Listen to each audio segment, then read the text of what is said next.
Right. Okay. Assalamualaikum warahmatullahi wabarakatuh, and hi everyone. Welcome to the second session of public exhibition debate English version. In affirmative team we have Kabatara, we have Abila, and we have Zahra, and in opposition we have Laura, Amira, and Faikal d- debating under the motion of this house believes that election campaigns should be exclusively funded by the state.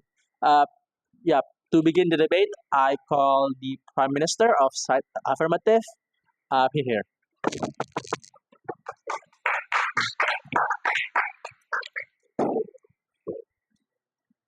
Okay, I hope this is clear for everyone. Oh. 80 years ago, when Indonesia was created, I'm pretty sure the vision of democracy that our forefathers had was not the one that exists in the status quo. Because democracy shouldn't be a form of governance only for those who can afford to literally engage with it and start it to begin with.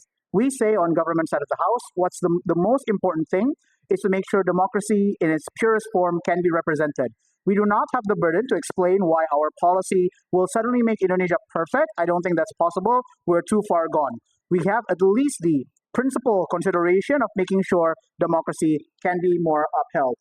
Before I go into the main argument of how we fix democracy in Indonesia with this system, let's do some setup. First, some contextualization. In the democracy that exists in the status quo, it is mostly populated, the candidates that exist in the status quo are mostly populated by those who are wealthy, come from a dynastic backgrounds, or only from certain demographics. For example, they only come from Java or Jakarta.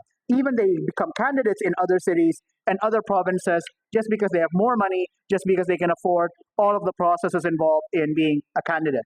Second of all, this means that people who are underprivileged, people who are from marginalized communities, women who don't believe that they have enough money, the laborers that they don't have cash reserve to become candidates, they cannot to begin with join this election process. So we say that's the setup that we have to deal with because that is the most realistic way to portray Indonesian politics right now. How do we envision this distribution on our side? Some quick setup on our side. Number one, we envision that it will be equal funding for all government candidates, and they are only allowed to use it only for their campaign.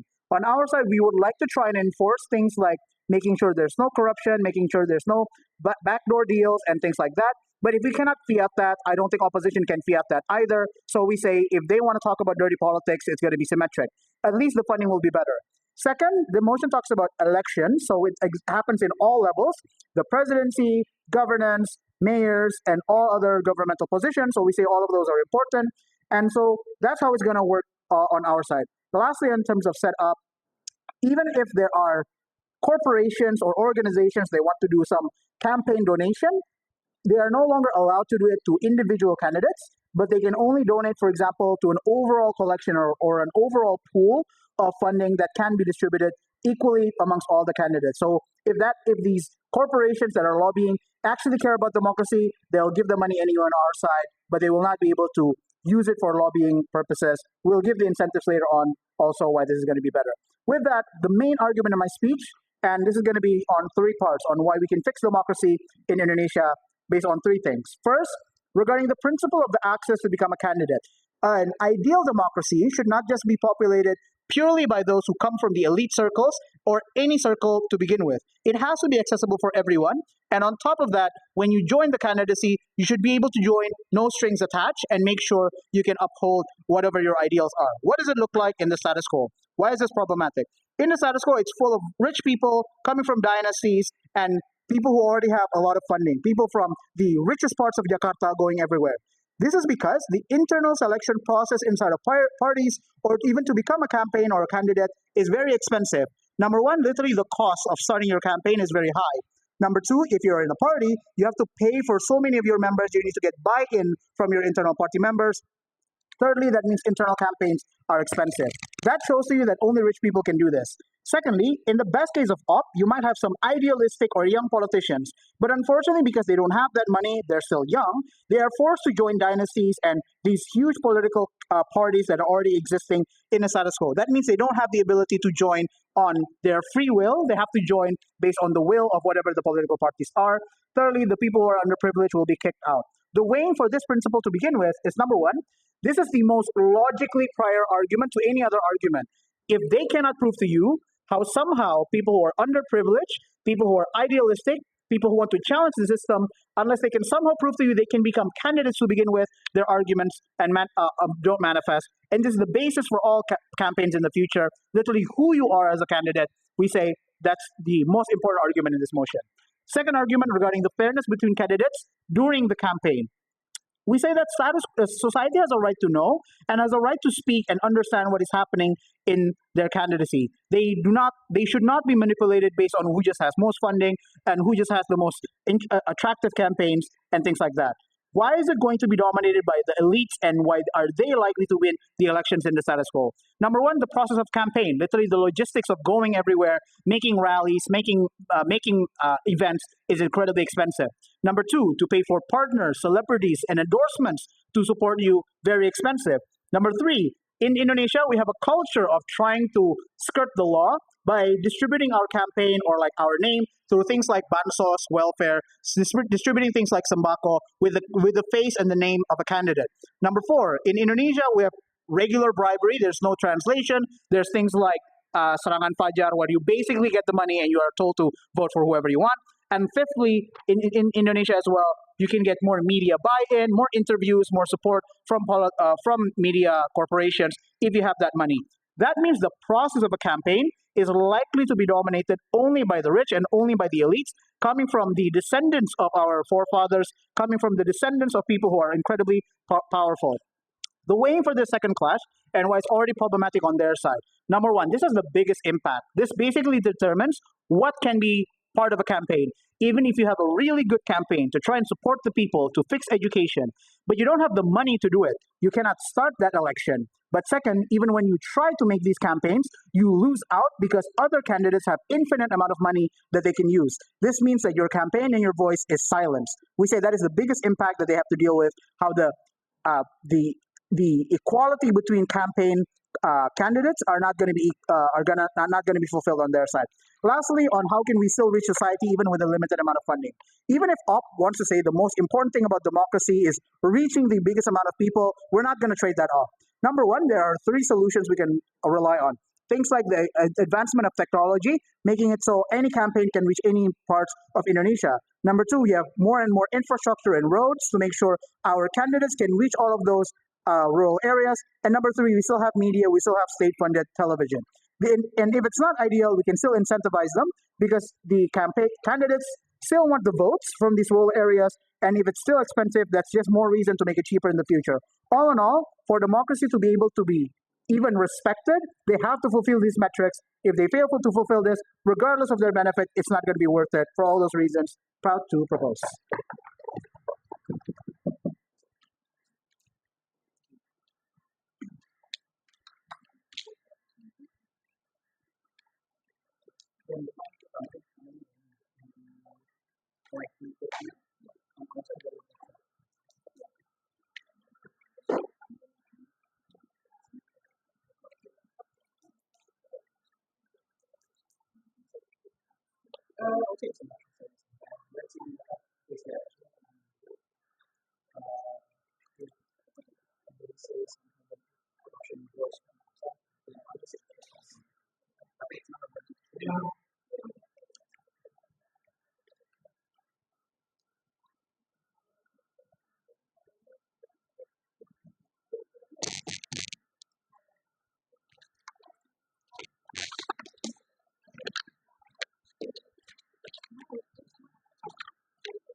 Starting my argument.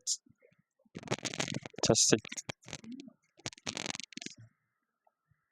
Test. Aktif ini kah? Okay. Starting my argument in 3, 2, one. Ladies and gentlemen, I would like to rebuttal one of the main cases of team government's opinion regarding for the government funding would rarely to demonize the idea of soft money or due to the fact that it's rapid corruption. But truly, soft money and political issues, but political money is to keep in mind that the factor is not this reason alone. Many corruption factors many from other state of their candidates. Ladies and gentlemen, I would also like to rephrase one of the as the motion suggests that leaders in Indonesia is determined and elected. But before a leader could be appointed as the next leaders of Indonesia, they must go through campaigns where they can influence their potential voters or to vote for them or their political party. Through these election campaigns, their possibility to lead the citizen raises higher and higher. But campaigns is not as easy as you thought. They require not only to knowledge, but to, of course, the political issues that are happening, but also they require to the funding to raise these campaigns. As the team government suggests, that the election campaigning is quite far expensive, and I truly agree. This is the process by which political candidates and parties promote themselves to voters in order to win an election. This involves various activities that aims at gaining public support, spreading political messages, and persuading people to vote for their political candidate or party. First of all, ladies and gentlemen, of course, most of these campaigns wouldn't be possible without any financial aid. The election alone or campaigning election campaign has external and internal fundings. First of all, as the internal fundings, as this suggests, governments distribute funding for political parties to raise their campaigns. They regulate the funding to proportion to ensure the party acquired the necessary requirements to achieve a campaign. External funding in this case came from our corporations, organizations, and multi-party system, as Indonesia known as its democratic country. This distributes the funding to the campaign in order to gain benefits for themselves, like public attention. Individuals are capable of funding the candidates to ensure that their campaign reach well through the public. Ladies and gentlemen, the motion suggests that one for all method could not be sufficed to all campaigning, but we propose otherwise. Ladies and gentlemen, our team opens you with the ineffectiveness as this motion suggests. If you take just one out of the picture, the external entities in this case, the election campaign became much more unstable and will likely end swiftly in a way that is not likely possible. The reason being relying on one resource alone to campaign is not enough to conduct activities or even promoting themselves. Government donations or state funds, according to Law Number 7 of 2017 in regulations from General Election Commissions and regulates a financial aid based on the numbers of voters, leading to a biased situation. This, ladies and gentlemen, where this leads to a condition where a candidate that truly believes in change, truth, and equality could lead to such a disappointing disadvantage. This leads to much more uproar and instability at the aftermath of the campaign, where the powerful became powerful and the weaker became much weaker than before. It is this favoritism that could also lead to the misuse of funds, with the state channeling more their fundings to parties or candidates that align with its interests, creates an unfair landscape where those in power manipulates the funding distribution to maintain their dominance. Furthermore, if the government itself manages all campaign funds, the risk that these funds will not be distributed transparently, leading to inefficiencies and potential corruption that ends up to misallocation, embezzlement of the public funds, and they're intended to campaigning in the first place. Ladies and gentlemen, we propose that Indonesia is already quite heavy on issues on corruption. We cannot afford to withstand any manipulation or nor even corruption. In this case, the government is the solution.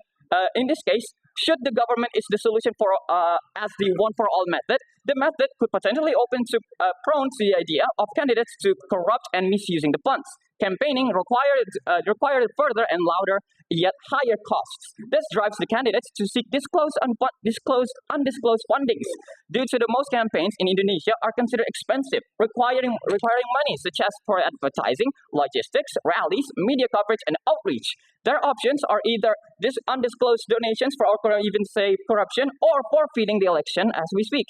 Would be the most likely solution for the candidates because that are falling back from the other powerful candidates. If they proceed with illegal funding, their patrons would be most likely considered from wealthy individuals, corporations, or even interest groups. This will make the candidates prone to owe favors for those who illegally fund them as well. Not yet. without any legal or private donations, these candidates will receive secret financial backing and will feel obligated to repay their donors once they're elected.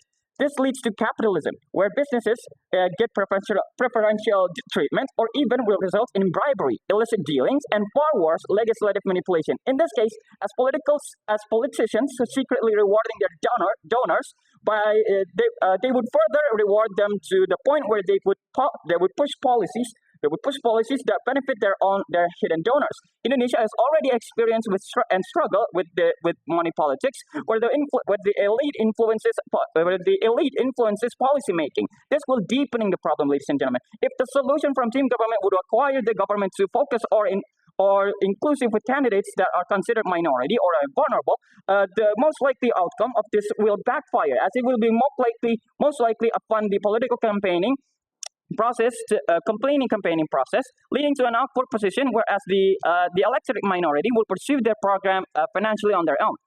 Now that the government only allowed to fund from the campaigning process in the first place, the method can also impose a strict regulations that leads to disadvantages to smaller or opposition parties. The system alone could be biased in favor of more established and ruling parties, reducing their chances to compete fairly.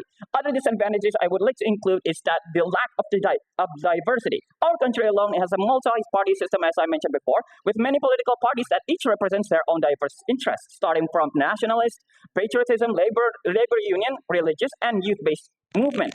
The moment when the government took control or being the sole provider of the campaigning funds, this maneuver could lead to a huge disproportion and benefits much more larger and well-established parties, while disadvantaging the smaller parties and independent candidates. Knowing Indonesia being a democratic country, this further leads to a future misfortune to the nation, as it could cause a citizen outbreak, intolerance with one another, or separatism, because they know their voices are not being heard or they are considered. Ladies and gentlemen, allow me to further my point why the government being the sole provider is not effective. Prior to diversity, these political parties have different campaign strategies and target democrats. In the recent presidential election, social media plays a major factor from the point, according to recent studies suggesting that teenagers are majorly influenced by social media. While the team government, we view it as an issue. We view it as another point of our engagement. Thus, the team opposition proposes.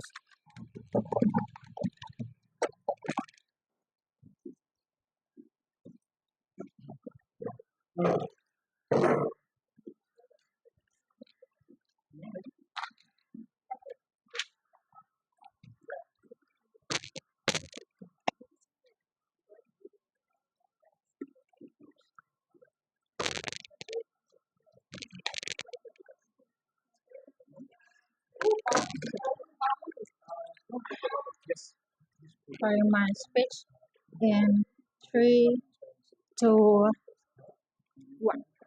If you don't like the picturization of women that is given by Megawati and how she's so thirsty for power, if you don't like how your voice are invalidated by candidates that focus on dancing to attract voters, then you should vote for government panels. This is exactly the picturization that opposition want to champion, right? The point of exclusivity that exists in status quo right now is because the fundings comes from the election from the political party itself, meaning that the most candidates that can reach more voters, that can attract more voters, is only the candidates that comes from big parties or like big coalitions such as like PDIP and all of that, right? Meaning that the idea that diversity that come from the first speaker will never exist, fans. And I will respond more later in my speech, right? Meaning that under opposition, you never care if you create unrealistic program as long as they are rich, because you can fund it at the end of the day, right? Funding is never a problem on their side. That is why they never favor the vulnerable actors as those, the minorities or women or like people that come from outside of Jakarta that cannot participate in presidential election, for example. Why opposition had already failed this debate panels? I think that for one simple reason is the unrealistic picturization of political campaign that they bring under the house, right?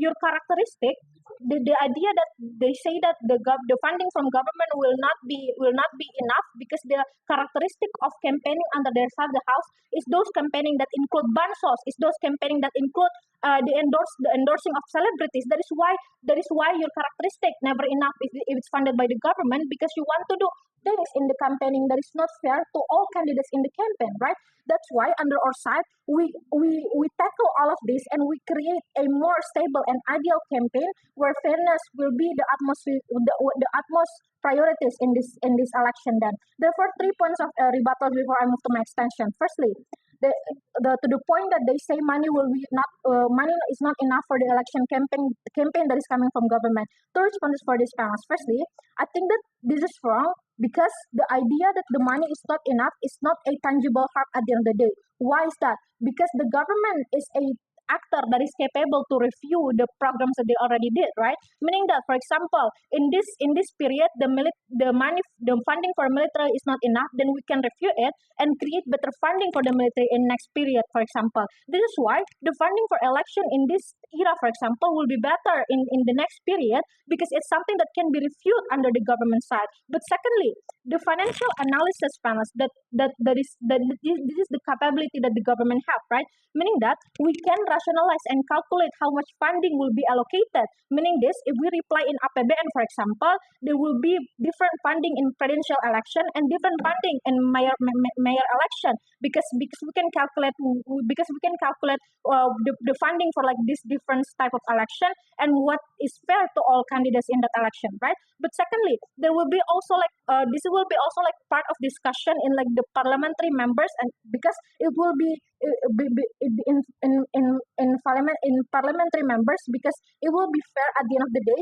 because this is something that is discussed in the government. It's not just we give like the fundings to the candidates immediately, right? This is something that there is a process negotiation before this, but therefore the metric is clear under our side. But secondly, under the idea of the financial debt panels, I think that firstly, because it's legal, because donation is legal under your side of the house, meaning that you owe the corporation once you're elected of by being the mayor or like being the president, right? Meaning that how you can pay them back for like all the monies that they donate on you through election, meaning that corruption will more likely to happen under your side of the house because the mindset of people that is elected on your side, they want to regain the money back that are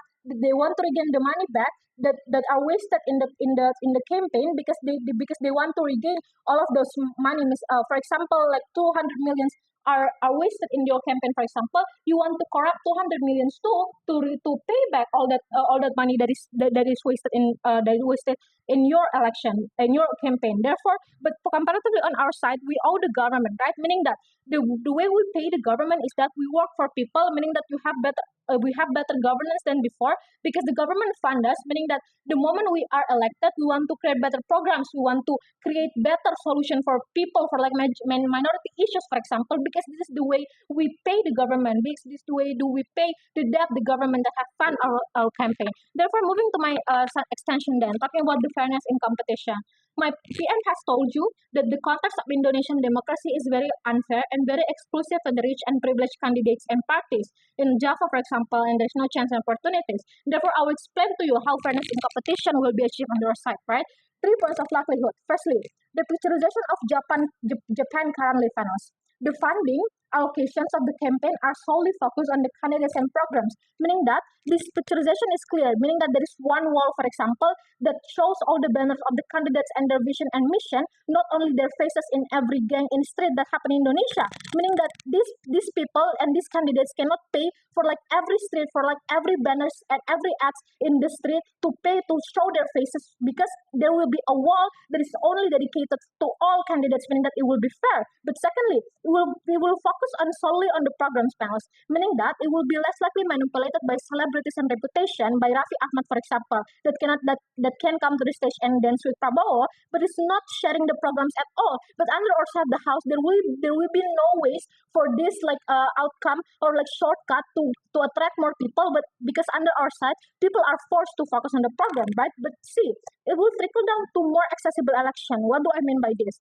This is an exclusive benefit that can only our side achieve because those women minorities that comes from out of Jakarta, for example, can join in local, even presidential election because it reaches more people through the technology advancement that my PM has told you, through social media, for example, meaning that the incentive for people to join the election are much better because they know that there will be less manipulation and less power imbalance that happen, right? What is the outcome then? I think that it's clear. Firstly, fairness will happen because all people can join the election. Not only Megawati can be the female president, but there will be more chances for other women and minorities to apply for this election, right? But secondly, fair funding and fair campaign and fair metric endorsed the House panels, meaning that those things like people will only wait from your programs not because of like what celebrity can you endorse, right? Meaning that the point how they can attract voters is not your money or your ability to hire famous celebrity, but your skill and your public speaking ability to speak out your program, right? But lastly, then when they're finally elected, it will be less likely to do corruption and lobby because the funding come from government, meaning there is no mindset to regain the money that they already wasted in the campaign. Therefore, under all of those reasons, government wins. Thank you.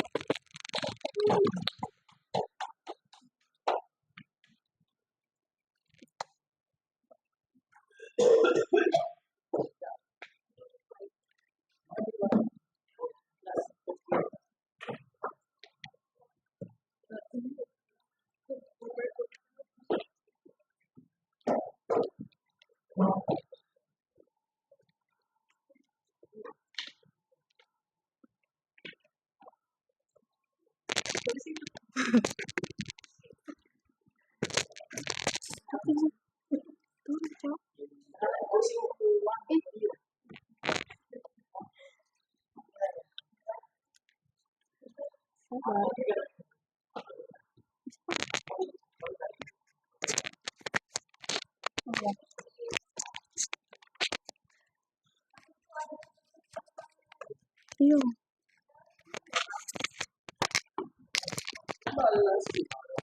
Maksudnya gimana deh?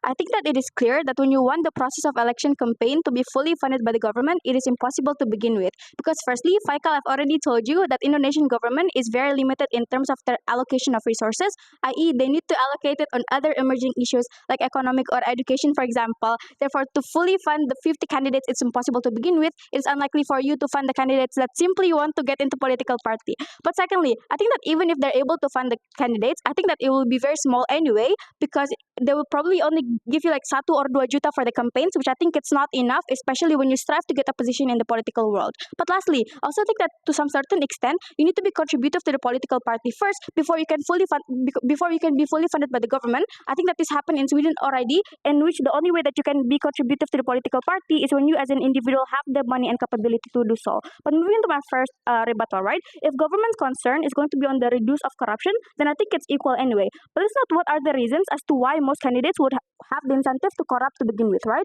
Firstly, they want to have the family necessity, for example. They want to use the money to fulfill the family needs, like buying new cars, for example. But secondly, I also think that within the lifestyle, humans are also prone to be affected because they want to achieve expensive lifestyle, for example. They want to purchase branded stuff, for example. That is within their this is within their personal branding. But lastly, I think that the national body that handles corruption, i.e. KPK, for example, is already bad to begin with.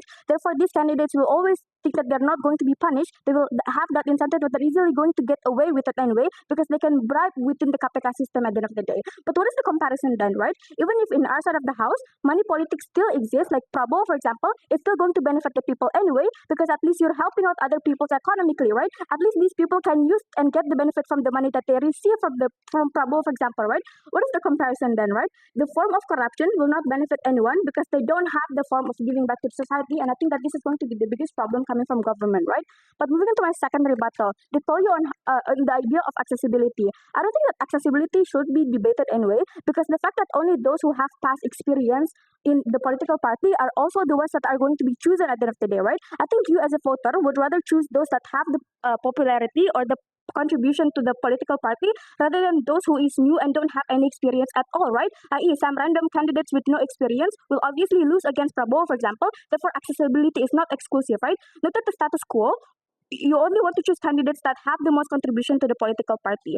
But they also told you on how they will have like the form of equal funding, right? Even if you're able to allocate the funds equally to each candidate, it's unlikely that their election campaign will succeed and go massive anyway, because you're only going to be given like 1 or 2 juta, which I think is not enough to go massive. Therefore, the idea of equal funds will not manifest the interest of the candidates to begin with, because as a candidate, you want to win and you don't have that kind of form of manifestation when you aren't able to go massive within the political campaign. But moving into my first extension, right? How it is going to be important within the freedom you have as a candidate and why it is going to be important. I think like the moment when the election campaign is fully funded by the government, you as a candidate don't have the power or the freedom to choose your own strategy to campaign, right? Why is that so? Few reasons. One, I think that the government will have a strict spending. They will limit the amount of funds that these candidates receive, which means that candidates cannot spend the allocated budget even if they need more resources to reach voters effectively, right? For example, they cannot invest in areas where they think it's going to be crucial, like digital ads, for example, or even technologies that can detect the kinds of voters that exist in the current status quo, because we think that in order for you to manifest that, it will also like require a lot of money, and with the government funds you cannot do so because you're only going to be given a little sum of money, right? But secondly, I think that because the government is the one that will fund the campaigns, that it means that they will have the power to take control on how the money is going to be used by the candidates, right? This is likely to happen because you don't want the funds to be misused and misallocated, like what government have already told you. But even if they will argue on the idea of transparency, I still think that's going to be hard to prove anyway, because the process is going to be very complicated and the government still decides how the money is going to be allocated at the end of the day. But lastly, I think that the bureaucratic process will also be complicated, because in your side of the house, the candidates may need to justify every bit of their expenses in order to be approved by the one that regulates the whole thing, right? Which means that I think that the impacts of this is simply on the idea of how candidates will shift their focus on the bureaucratic process, and they will need to be tied to it rather than actually engaging with the potential voters that they might want to engage in the future. But why do we say that having a massive approach is going to be important even if it's on the idea of election campaigns? I think that as a candidate, you obviously want to reach to a wider audience, right? You want to touch every layer of society. You want to make sure that you can cater your message clearly and influence the potential voters that you might have, which means that the main goal for you as a candidate is to engage with as much as voters as possible. Therefore, I think that as a candidate, you would rather go on the idea of overspending to get votes rather than having the government to limit your strategies. But what will happen then when you limit that, right? What will happen in their side of the house?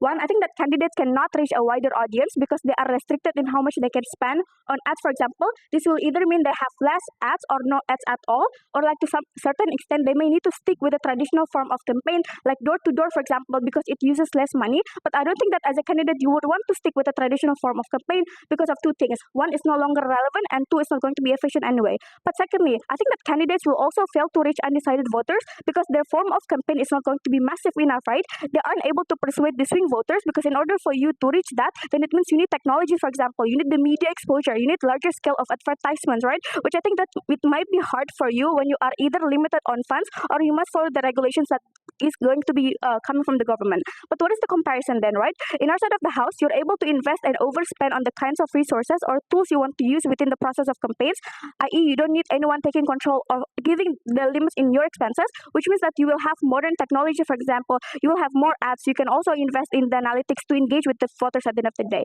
But I think that to some certain extent, in a world where the engagement of election campaign is going to be very limited, it could also like lead to less political participation, for example. This can happen either for two reasons. One, voters are going to be less informed, but secondly, voters are going to have less motivation to vote anyway because they are not being actively engaged by the candidates. But I think that when political participation is reduced, it can also simply mean the election process will be going to be less competitive, right? And I think that this is bad because that means you will have fewer options as a voter, right?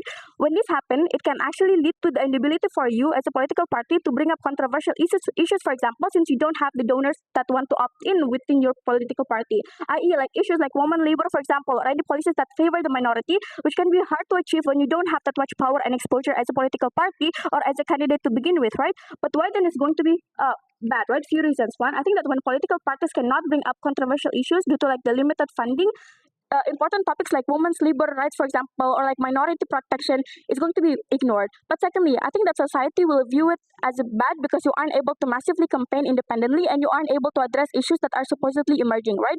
So on the scale of impact, we think that we still win anyway because we're able to prove to you how the process of reaching to a wider audience will only work when you can secure the funding from other external actors, for example. Therefore, very much proud to oppose.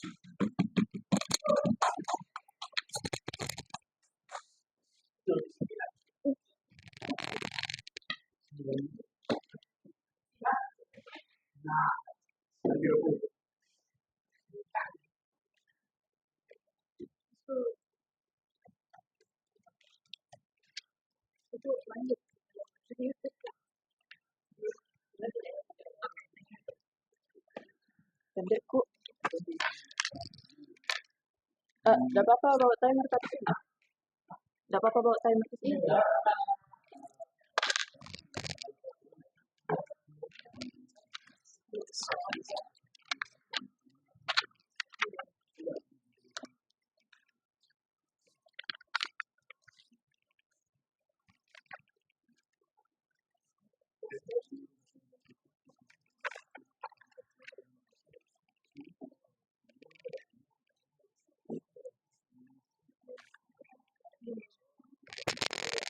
Halo. Oh.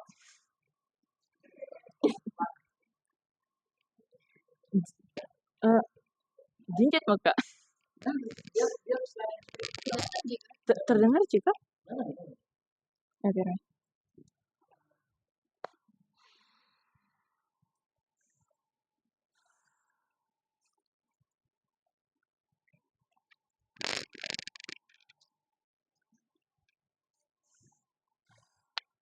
I would like to. Nggak harus jadi. Election in the status quo is just a popularity contest that is dominated by the privileged and the elite people and washing out instead of focusing on the actual programs of the people campaigning those programs in making the country a better by the programs that they're trying to make happen, trying to realize. But before I head into the clash that has happened today, I would like to explain my rebuttals, my responses to the arguments that the opposition has to bring. First of all, I would like to respond on their first speaker on how they say that it will not be transparent, that embezzlement will happen, and disclose funding, and how all that could happen on our side. The first thing I would like to rebuttal is that the method of transparency still happen on our side.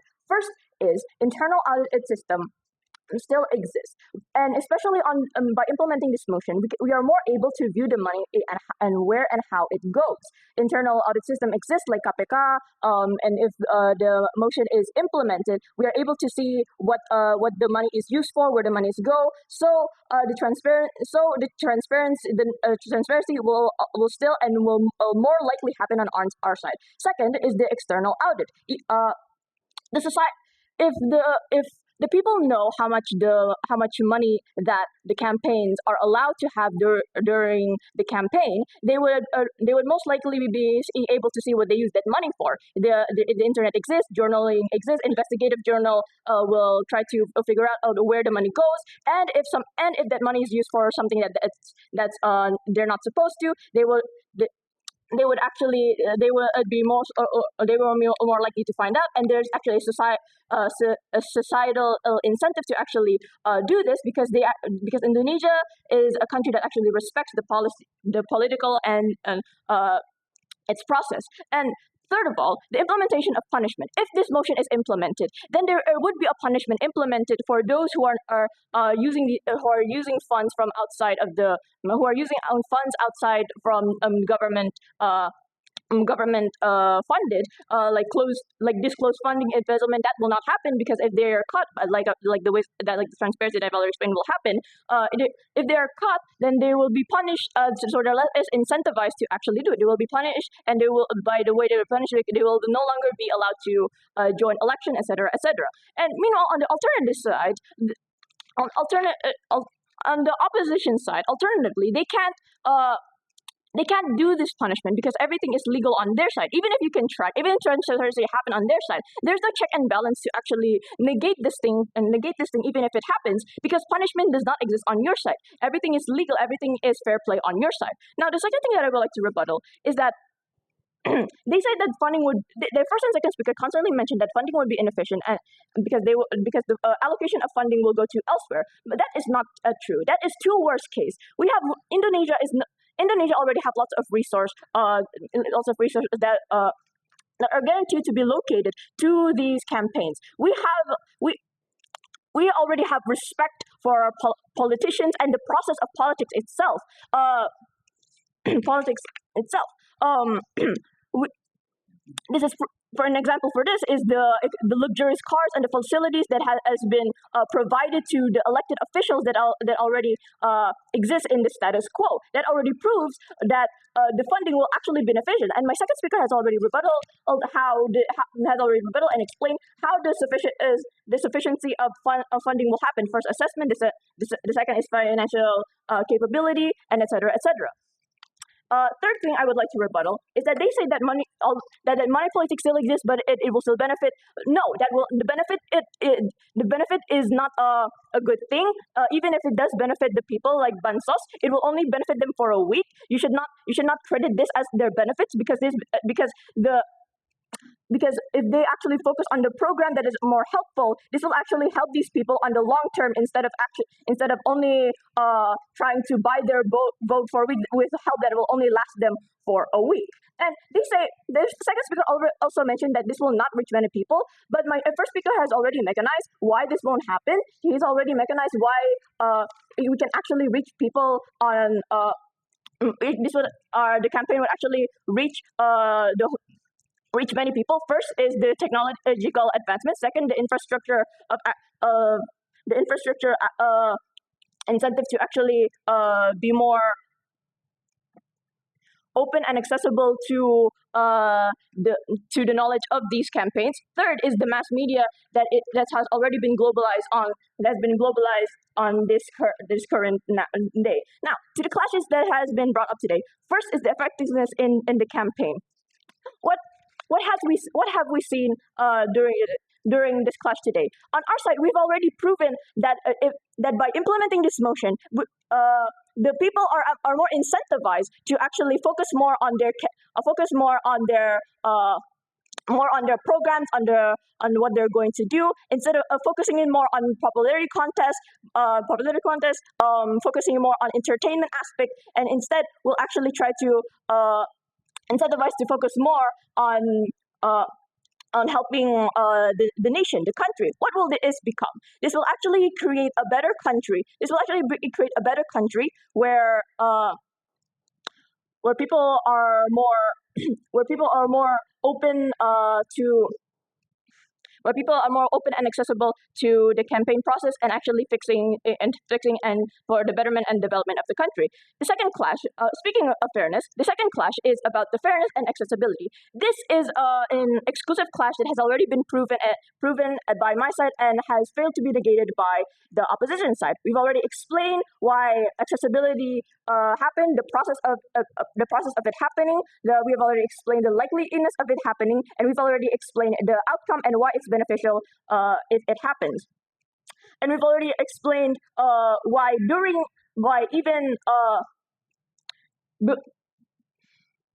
before the campaign, why it's accessible before the campaign, and why it's still beneficial during the campaign. Because instead of the campaign happening focusing more and dominated by the privileged and the elites, we're actually given a chance to small campaigns who have big plans for the country, who has capabilities, who have knowledge, but are unfortunately less privileged than the elites, and they on our side they're more given a chance. Meanwhile, on their side, they're less given an accessibility and a chance to actually compete fairly. We've also already negated all of their or their accused harms, which is lack of transparency, embezzlement, disclosed funding, bribery, bribe deals, lack of funding. We've already disclosed on why that will not happen on our side with all of those reasons. So proud to propose.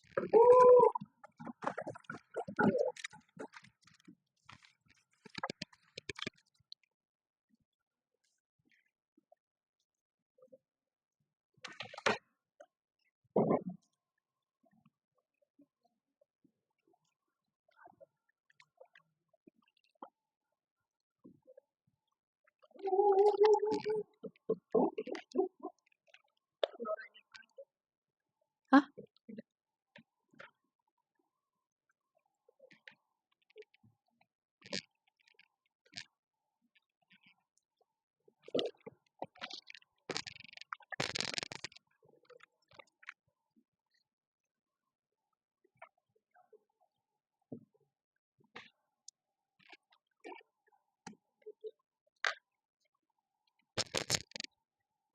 Sorry, Mas.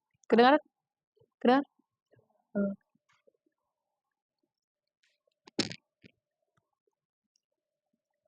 Starting my speech in 3, 2, 1. I think government side of the house cannot win in this debate because I think that under their case itself, I think that they rely on the very best case scenario in which under their side of the house, all those young politicians, all those minority politicians would eventually can gain the position on their very first place. But secondly, then I think that it's also important to note about like we're not living in a vacuum in which we are going to create a new world in which it's going to be funded by the government. We're currently debating in the status quo in which we already have the pre-existence governments that already have the position in the government itself, and they basically have the power to control about whatever going to happen inside. I think that these are the circumstances that has never been rebutted, has never been considered by the government side of the house, and I think that we will still win under that idea.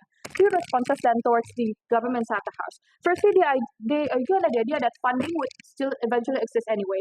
I'd like to read two responses to it. Firstly, I think that within Indonesia itself is still lacking in terms of funding, right? They cannot argue that they can eventually give so many huge amount of money to these people because I think that Indonesia still face like education problems, healthcare problems. But secondly, then if it's going to be in a small number amount, I think that this is going to be making the voting and also the system to do election, for example, going to be ineffective. Because I think that in the status quo, the reason why people want to go to vote is because there's the existence of like so many campaign. For example, Prabowo do like campaign, invite Raffi Ahmad, for example. This is the reason why people go to vote because it brings excitement to the people. But what's happening under their side of the house? Most likely, people would feel like less excitement because they think that it's not something that to be excited about because there is no program, there is no something that can make that can entertain them in the end of the day. But thirdly, then they also argue under the idea of like they're going to have banner just one wall. I think that this is exactly it's going to be less effective under their side of the house. How they would be able to touch the people in the grassroots, the people who don't have the phone, for example, the people who live in like certain area in which it can be later on it can be like your banner itself, your huge banner cannot come to their area because insufficient of like facilities in the end of the day. I think that banner itself is not going to be effective under their side of the house. They also said about like the idea of that minority will still able to be stand using like social media. I think that social media is not only exclusive under their side of the house because under our side we can still have social media. Exactly, we will have more like chance of more options to do like campaign because we have donors, we have social media, we can utilize all of that and it can be more effective under our side of the house.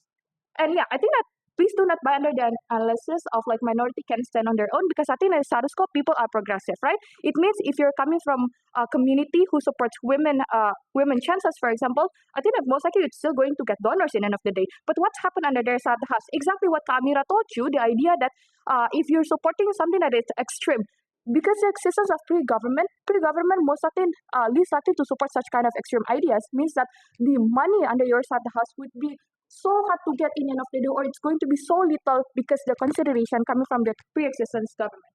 Yeah. Moving on to my contribution about the clash itself in this debate. First question, under the idea of attention from the people. I think the government only rely on the idea that, it's going to be in form of banner, they're going to have social media. But what's happened under opposition side of the house? We told you why political participation is so important in the end of the day. We told you why money politics can give like the benefit to the people in which it enhances the people to want to come to votings, for example. At the very least, we touch the grassroots and they want to participate in votings. But secondly, then we also argue under the idea that it's going to be simplistic under their House because less people will know it, and it means that it's not so effective in the end of the day later on. But also then we also encounter the idea of funding from like donor and how we can utilize so many technology in the end of the day in order to gain more support from the people. I think that because of this existence, it means that under our side of the house, there's going to be more attention coming from the people, and it can make like the system of like election itself would be bring more excitement to the people. But before I move on, yeah, I'll take the PI. Firstly, what is the metric of fair funding on your side? It's never been explained. The priority of the program is to show the promoting their programs, meaning that it can be done under 100 million anyway. So what is your case exactly? What Kamira taught you in the end of the day is that the existence of like the pre-existence governments in which it if you want to support something that is so this is going to also further explain in my class, but I think that the pre-existence of the government itself would make like the bureaucratic process that happens under your side if you're supporting something that extreme like ideology at the end of the day would be like less effective anyway, and you get like less funding because of like your own mechanism like considerating your campaign and how you would utilize the money of the day. Yeah, basically the persistence government is going to consider the whole of it. But yeah, second question and under the idea of diversity. Governments has come to this debate by saying that they want to have like minority politicians, they want to be diverse and so on and so forth. But I think that the prerequisite for this thing to exist is first, you gotta have to. I think that under their side of the house, they should be able to explain why then the people who have contributed a lot, like the people who have elected before, would not going to exist anyway, and they would not going to gain the whole support under their side of the house. But secondly, then I think that it's fair for like for a political party to make like prerequisite for like money in the end of the day because that's a form of like contribution for you to the political party in the end of the day. But thirdly, then I think that exactly if you want to win in a in a competition of elections, you gotta have the money on the first place. Because let's take the case when it comes to women who want to support women's chances in like society, for example. If you want to attract so many women, I think that people in the status quo would not only going to buy your words, right? But just by saying that you will provide this and that would not going to be effective anyway. Because under our side of the house, the moment if you want to get like the support from these women, you gotta have to show your effort. You gotta have to show your the how you will be so committed in the end of the day to help these women. Maybe for example you create like basis or like training for the women itself. Yeah, those kind of example should exist under their side house if you want to gain such diversity. But secondly, that I think that also the idea of controversial issues in which yeah. Kamira told you about the existence of like the bureaucratic process that's going to be so hard in the end of the day, in which it lessens the chances for you to be able to show your true political identity or show your ideology in front of the government because yeah you will be afraid to not getting the funding that you need in the end of the day because it does not in line with what the government wants. Another analysis from this is about the idea of like there's the persistence lobbying and also the persistence companies and also government that exists in which it's just going to strengthen the idea for you to not being able to like be effective on campaigning your campaign in the end of the day, right? I think that for all of those reasons, we did not under our side of the house, we still win under the idea about why it's still going to be accessible anyway, because for what we told you about people's attention, and also like the idea about why in the status quo people are more progressive to support your idea, and so on and so forth. And for all of those reasons, part to oppose.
Starting my reply in 3, 2, 1.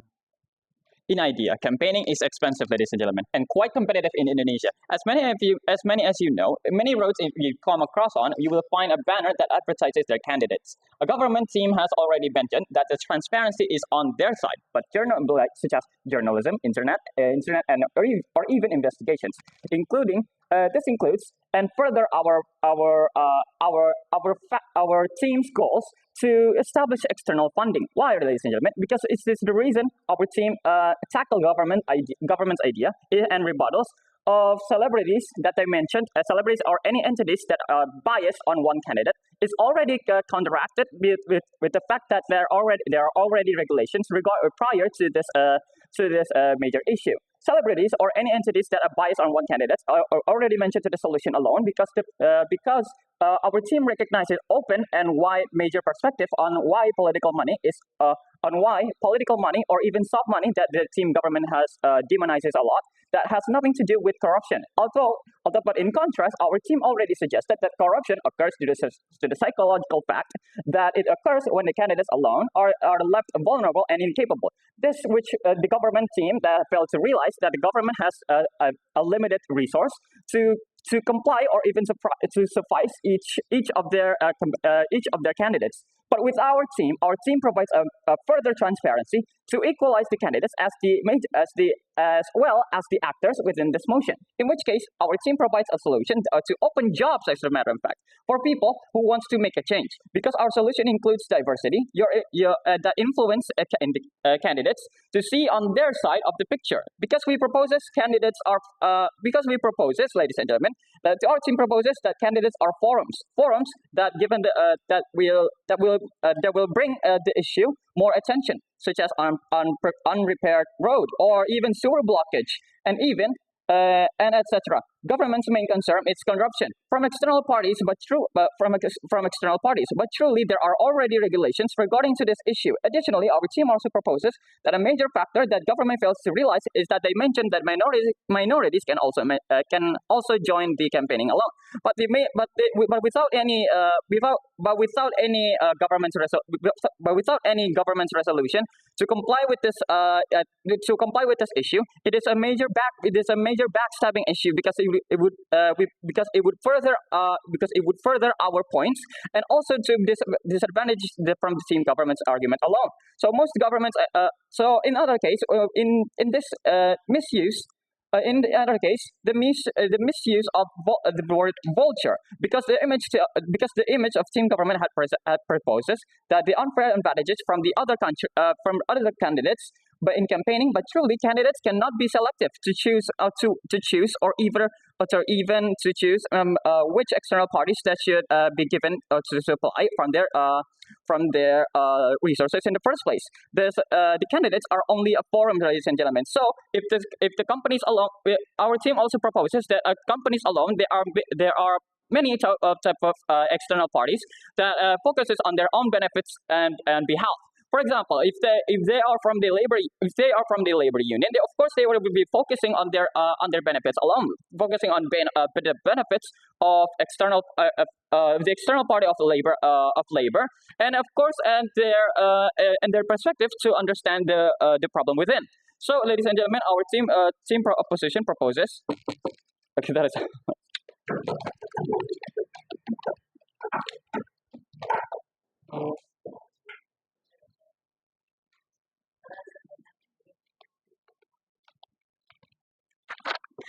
Jellyfish.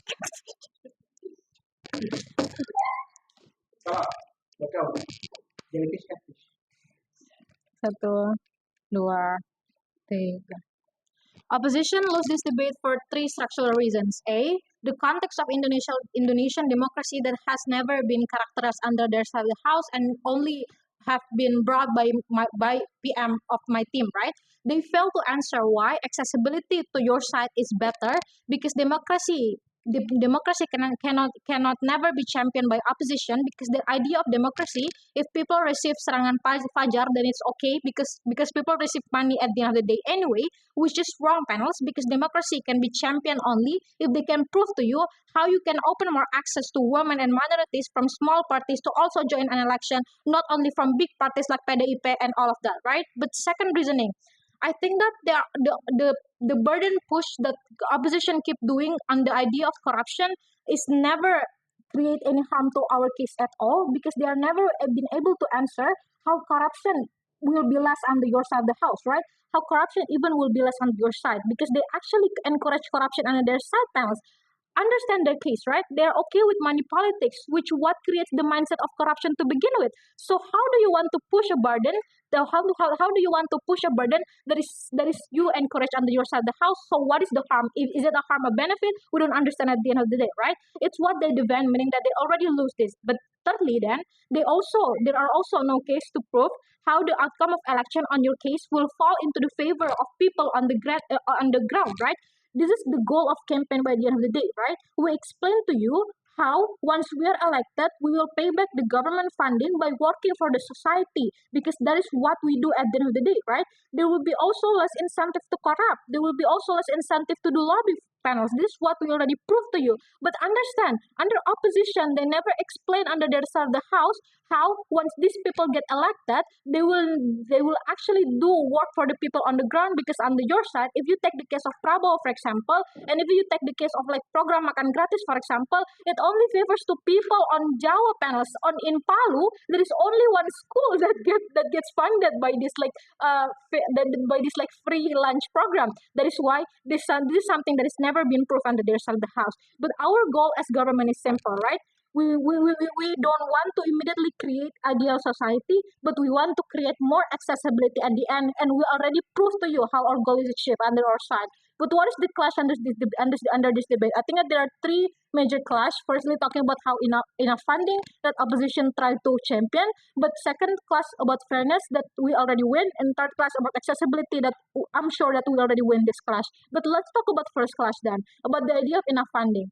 Panels, the only way that they can win this debate if they can explain to you, firstly, what is the metric of funding at the end of the day, because there is no explanation, our benefits still stand. But secondly, we explain how there will be a review of funding at the end of the day, right? This is something that has never been rebutted by opposition side.